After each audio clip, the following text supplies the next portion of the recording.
În concurs cu Andreea Cursaru, are 12 ani, cântă Eu sunt fata de la munte, profesor Diana Ștefănescu. Să ai mult succes, ai și susținător, nu? Bună ziua și bine v-am regăsit!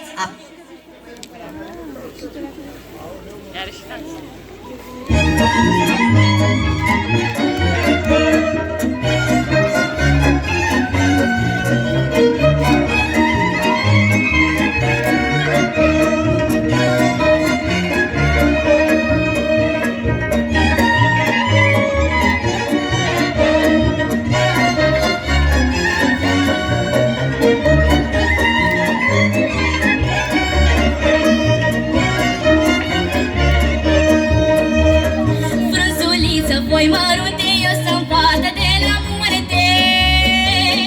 În păr mi-am pus floricele să uit dorurile mele.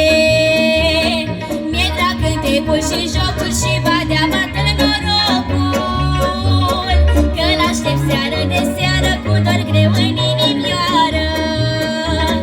La apusul soarelui, pe valea Buzăului, măi, acolo mă întorc mereu, măi, bădiță de dorul tău, măi.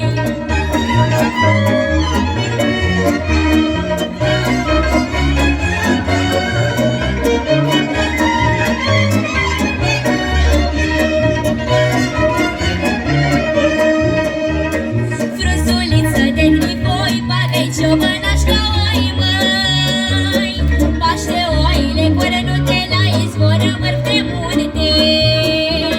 Când se adună necura, coboară bade turma, măi, la poalele muntelui, unde ne-am iubit întâi, măi.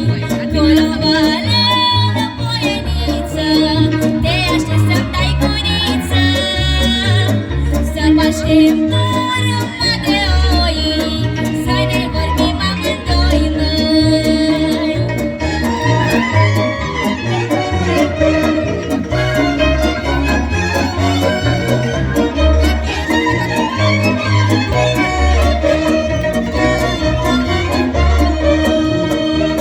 Frunzuliță săcioară, bate unde-ai fost aseară. La mine de n-ai venit, așa cum noi ne-am vorbit, măi. La toamnă când pică bruma, coboară bate turma, măi. Și vino la noi în sat, că de mult te-am așteptat, măi. La apusul soarelui, pe valea Buzăului, măi, acolo mă întorc mereu, măi, bădiță de dorul tău, măi.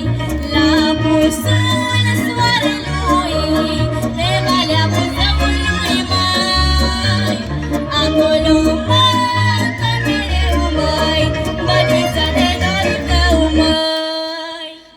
Felicitări, Andreea Cursaru și colegii! Felicitări pentru că, iată, ați venit să o susțineți. Vom continua alături de Antonia Alicia Lungu.